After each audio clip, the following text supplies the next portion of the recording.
Hey everybody, this is Morgan J. Ingram here with another Chronicle on the SDR Chronicles, bringing special guests for you guys to learn more about sales development and how it's working in today's society. So today I have Sydney from BrightFunnel. She actually is an SDR that reports to marketing. She's going to talk about the implementations behind it and the tactics behind it, and why she actually sees it very beneficial. So without any further ado, I'm going to let Sydney do the introduction, and then I'm going to ask questions around the topic. Take it away, Sydney.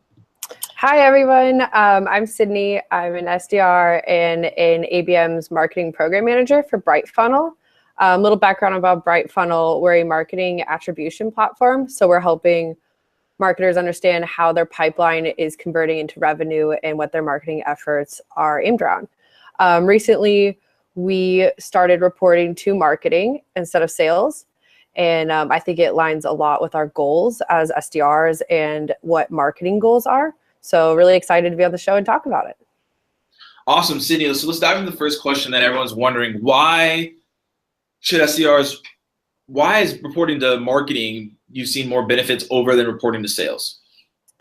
I think the most important thing is what your goals are aligned out of. So SDRs, you're trying to understand how an account is engaging, and you're trying to understand how to navigate multiple people to get a meeting out of an account, right? You have a set list of accounts and you have set amount of people in that account to interact with, and you're trying to get a reaction out of it. And that's kind of what marketing is all about. Marketing, you have all of these tactics and you're trying to get people excited about your brand. So I think there's a lot of overlap there. And I think marketing leadership and SDRs have a lot of goals aligned, which is what I think is most important to reporting to a boss, is your goals are aligned. Where I think sales is much more individual.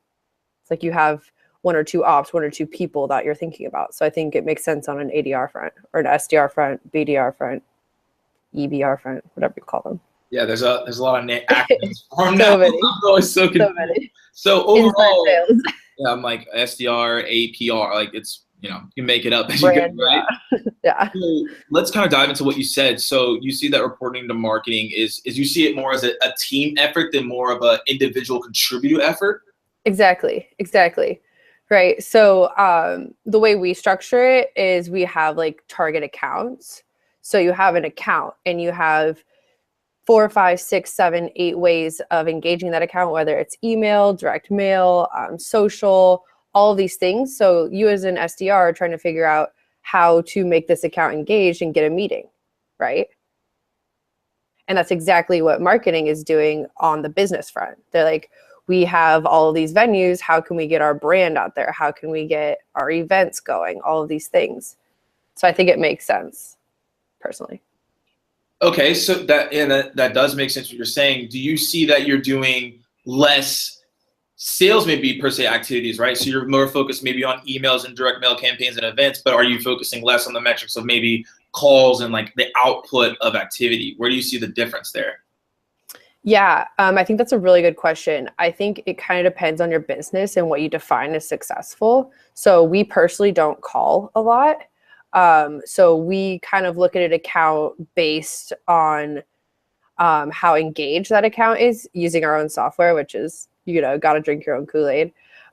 So we're trying to get that account very engaged. And then we're finding that the most engaged accounts are the ones that are easy to get opportunities with, right? So once we pass it to sales, we have a lot of context around the account. Like we're like, oh, hey, they attended this event. They looked at this content. They downloaded this. They requested a demo because of all this activity. Rather than if you're working on like an individual basis, like, yeah, I made 800 calls today. Great. But like, what is the account saying? Like what's important in the account? And I think that's like a super great way that you can become like more like a marketing mind, but have a sales implication. So do you see, so could it be different though, having a marketing mind and you're not selling to marketers? Because could that be different? Yeah, I think it could be different, but I think the way that you should approach SDR work is like on an account basis. And it's sort of on the lines of like account-based marketing. It's more like account-based sales. It's the same concept, I think. There's a lot of overlap. Yeah, definitely. So overall, do you see that with marketing, with your reporting to marketing, do you see that you have more, I guess, strategies and plays Mhm. more so than working with sales? Yeah. I think, like marketing is the experts when it comes to like how Mhm. to get the right content out there, how to get them over the line, what we can do to get them excited, how to get your brand out there. I think marketing is the masters of that. And I think sales is really good at like powering that engine. So I think it's a completely different approach. And I think some of the best SDRs are the ones that are really, really finite in their process and very, very well polished, but also have like the marketing mind when it comes like an organized way to look at their accounts. So what would you say has been the most beneficial thing thus far reporting to marketing? Like what's been like the one, I guess, mindset shift you've had or like the implementation plan that you've had so far? I think it's become really easy for us to navigate our accounts. Like for me, it's all about organization and it's all about like understanding what my day looks like, what my top accounts are, why they are my top accounts, and how I can like push them further. And I think marketing is really what sets you up for that. Has a lot of great ideas. Like when I'm working with the marketing team, it's really easy for me to be like, hey, content, what should I do? Like, what's a good piece to like get this moving? And she's like, oh, well, here's all the things that they're interested in. Here's like 4 ebooks, go. Whereas like with sales, you're like, hey, like, how do I interact with this? Like, and they're really good at like driving to the next step. But I Right. think you get a lot more with like a marketing mix.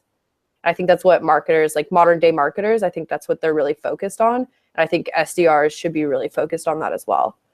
So like it's not just like emails anymore or phones. Like to follow people on Twitter. Twitter is a new thing for me. I'm learning it very, very well.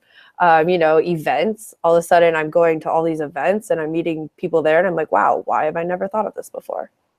So let's talk about Twitter first. How has Twitter helped you thus far, and how has marketing helped you with that?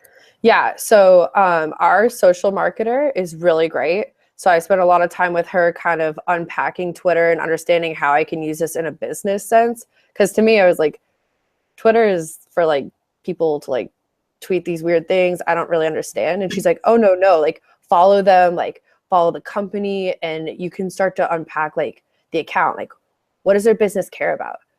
Who is their power user on Twitter? Why is that relevant? What does their power user care about? Because you can get a lot personal, like more personal with Twitter.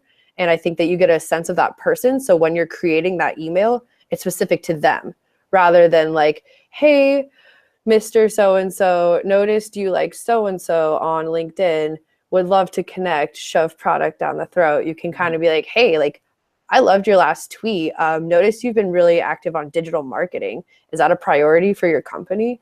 I think that's a much stronger way to approach it.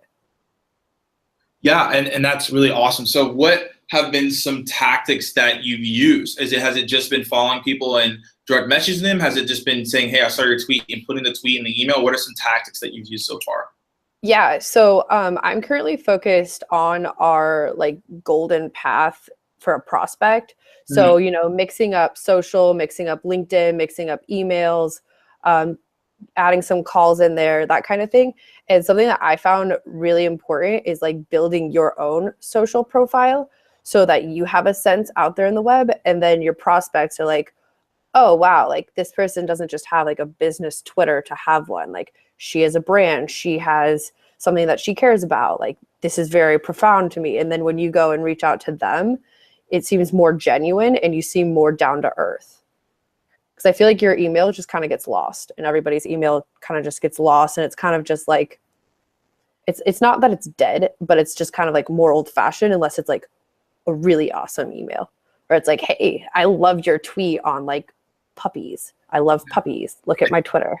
Yeah, exactly. Love it. Love it. So with Twitter, you kind of added some tactics and practicality around that. Events. Mhm. Kind of talk about how has marketing helped you there as an SDR, and what have you seen success from there, from that point?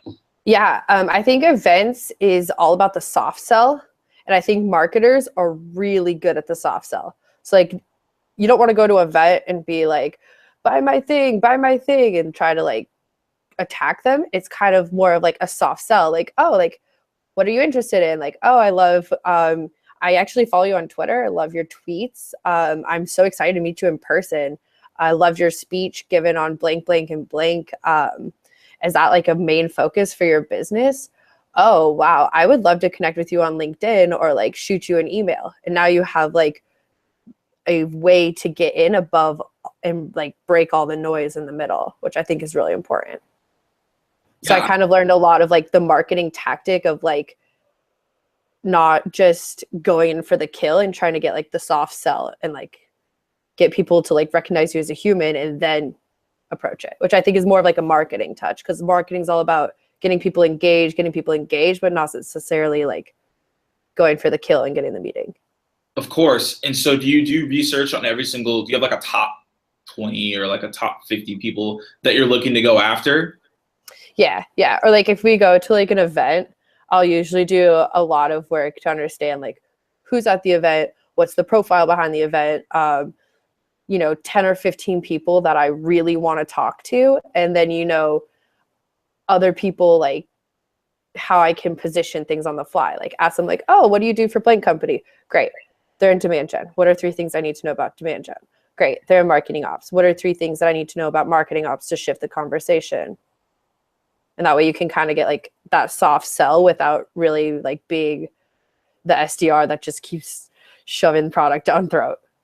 Definitely. So do you from like so you talked about Twitter, you talked about events, you said you don't really do that many calls. Is it more so, do you have a lot of outreach plans that you do? Is it more so, hey, we're actually doing a lot more research, and then with that research, are you using LinkedIn only, or are you using LinkedIn, Twitter, and events as well to cultivate those emails?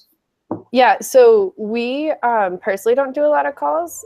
We found a lot of success in like creating like the perfect mix. So like incorporating LinkedIn messages, LinkedIn connections, LinkedIn emails, and then following them on Twitter, sending them a direct message in Twitter if they follow you back, and then the standard outreach email sequence. So they're getting it. It's kind of the idea of marketing where like you're looking at the account, you're looking at engagement. So they're getting in their LinkedIn, they're getting it on their social, they're getting it in their inbox.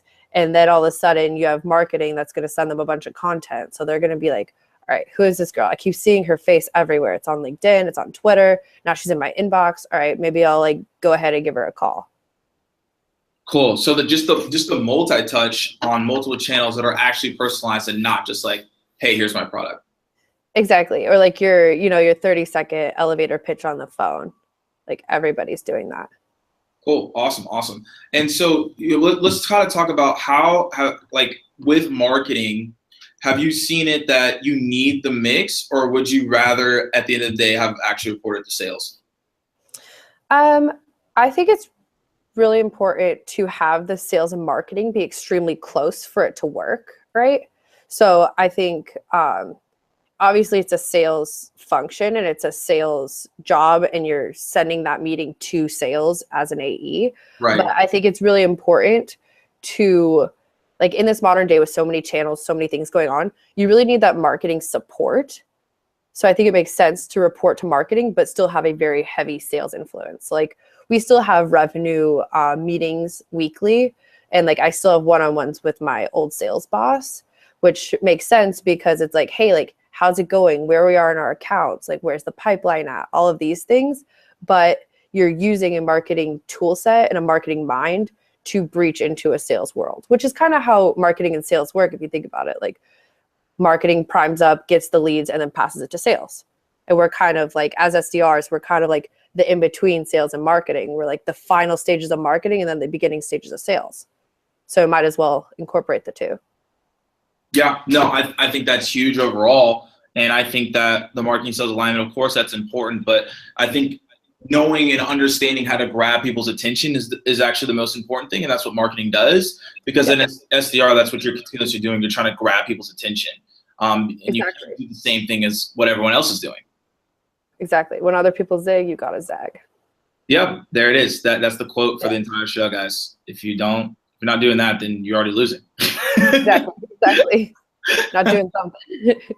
Awesome. Well, we're kind of closing down here. I'll ask the kind of final questions.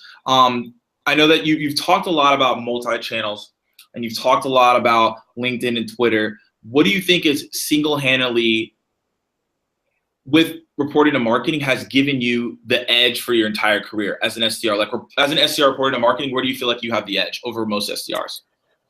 I think it's the idea of account-based marketing, right? And it kind of goes off of Engageo's like account-based everything. SDR work is really a marketing function. And what you're doing is you're using a bunch of tools in an account to get that account. And I think in sales, like with a sales mindset, you kind of lose the idea of an account. You're looking at one prospect and try to get that one deal across, versus like marketing. You're like, all right, awesome. I have so many channels. I have all of these accounts. How can I put the pieces together to get the perfect op and make sure that it's a really targeted, special, well-known op? So when I pass it to an AE, I know who's on the call, why they're on the call, who their boss is, who's the decision maker, and all these things you can get if you have a really targeted approach towards who you're prospecting, which I think is more of a marketing function. Awesome. Yeah, I love the way that you put that down. So final question here that I ask every guest that comes on. What would be your piece of advice for an SDR that is new to the role and starting out? Yes. I think organization is the best thing you can do. So organize your mind, organize your accounts, understand how they're tiered. Are they tiered 1? Are they tiered 2? Great. Now that you have the tiers in your mind, how do you want to approach these accounts? All right, you sent all of them this, you sent all of them this, all of them have been invited here. Make sure you understand what you're doing in each account so they're not getting treated like every single person. Everyone is highly individualized and highly personal, but you're getting volume out because there's a constant battle behind personal and volume. And that's where a lot of SDRs, that's what you really need to do to succeed as an SDR, is like get really good volume out, but make sure it's really personalized and people are responding. Yeah, I love it. I'm huge on organization. I think that's been one of the biggest things when I was really honed in on it, that really gave me like the most results in my SDR career and just overall. So thank you so much for that answer. Yeah. So as always, guys, I always say this at the end of the Chronicle. You already know what it is. Keep dialing, and I'll see you guys soon. All right. Bye.